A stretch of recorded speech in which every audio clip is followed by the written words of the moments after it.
10th का maths का त्रिकोणमिति का परिचय चैप्टर नंबर 8। यह कोर्स बिल्कुल फ्री दी जा रही है, आप लोग इस पे कंटिन्यू बने रहें। हाँ, चलो जैसे कि आज का चैप्टर है त्रिकोणमिति अनुपात। आज का चैप्टर है त्रिकोणमिति अनुपात। त्रिकोणमिति अनुपात का मतलब होता है, त्रिकोण मतलब क्या होता है बताओ? जिसमें तीन कोण हो, ए बी सी, त्रिकोणमिति। और त्रिकोणमितीय अनुपात में हम लोग पढ़ते हैं कि त्रिकोणमिति तीन कोण है तो तीन भुजा भी होगा, तो इन भुजा का अनुपात और कोण, भुजा का अनुपात और कोण के बीच क्या संबंध है। इसका मतलब है कि अगर हम एंगल ए का बात करेंगे तो एंगल ए का जो भुजा का अनुपात होगा वो क्या होगा। यही चैप्टर में हम लोग पढ़ेंगे कि त्रिकोणमितीय अनुपात क्या होता है। ठीक, तो सबसे पहले हम लोग इस चैप्टर को पढ़ने से पहले हम लोग जानते हैं कि ये समकोण त्रिभुज है। क्या है?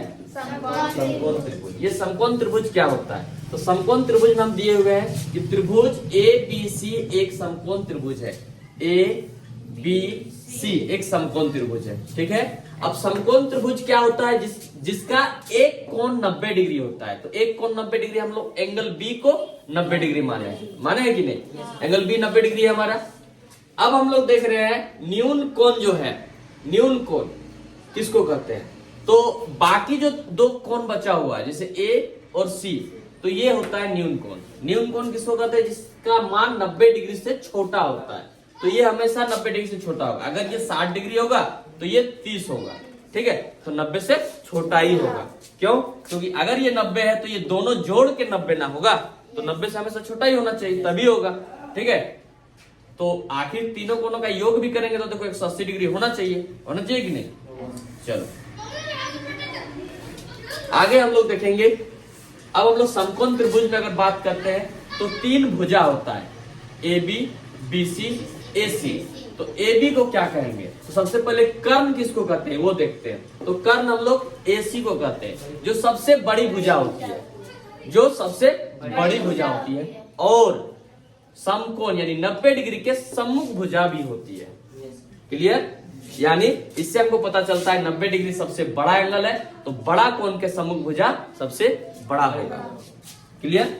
उसके बाद आधार किसको बोलते हैं? आधार यानी बी सी, ये हमारा आधार है। तो आधार इसलिए इसको बोलेंगे, क्यों? क्योंकि इसी के ऊपर ये खड़ा है कि नहीं? यानी क्षैतिज रूप में। क्षैतिज किसको बोलते हैं? जैसे सड़क, सड़क क्या है? हमारा क्षैतिज है कि नहीं? तो सड़क क्षैतिज है, तो ये भी सड़क की दिशा में जा रहा है। तो ये बीसी क्या है? क्षैतिज है, जिसको हम लोग आधार बोलते हैं। और आधार के ऊपर जो हम लोग डालते हैं वो लंब होता है, उसको हम लोग लंब यानी ए बी, जिसको हम लोग लंब कहेंगे, जो ऊर्ध्वाधर होता है। जैसे उदाहरण के लिए गाड़ी में हम सड़क पे हम लोग चल रहे हैं और सड़क पे देखना कहीं कहीं पोल खड़ा रहता है, तो पोल एक ऊर्ध्वाधर है यानी वो लंब है, और जमीन क्या है? आधार है यानी क्षैतिज है। गुड, चलो यहां तक हम लोग समकोण त्रिभुज के बारे में यहां तक समझे, समकोण त्रिभुज के बारे में। अब हम लोग सम्मुख भुजा, सम्मुख भुजा के बारे में पढ़ेंगे। ठीक है, सम्मुख भुजा के बारे में यानी किसी कोण के सामने वाली भुजा। जैसे तीन कोण है, 1 2 3। अब इस कोण का सम्मुख भुजा क्या होगा? यानी मुख के सामने। सम्मुख मतलब क्या होता है? सम्मुख यानी मुख के सामने, यानी इसके सामने ये भुजा है बीसी, यानी एंगल ए का सम्मुख भुजा क्या होगा? बीसी। उसी तरह एंगल सी का सम्मुख भुजा होगा ए बी, एंगल बी का सम्मुख भुजा होगा ए सी। समझ में आ गया? अब हम लोग समझेंगे संलग्न भुजा के बारे में। ये संलग्न भुजा क्या है? तो संलग्न भुजा आसान है, साथ में लगा हुआ भुजा। जैसे किसी कोण के साथ लगा भुजा। अब एंगल ए का संलग्न भुजा क्या होगा? तो संलग्न भुजा, दो भुजा दिख रहा है यहाँ पे, तो हम लोग कर्ण को हम लोग नहीं लेते हैं, हम लोग इसके अगल वाला बगल वाला भुजा को लेते हैं। जैसे ए बी यानी एंगल ए का संलग्न भुजा क्या होगा? A B.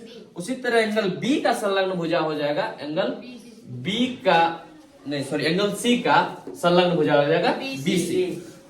क्लियर? अब एंगल बी का संलग्न भुजा दोनों हो सकता है। क्या हो सकता है? दोनों। तो इसको हम लोग नहीं लेते हैं। ठीक, अब आगे हम लोग थोड़ा देख लेते हैं।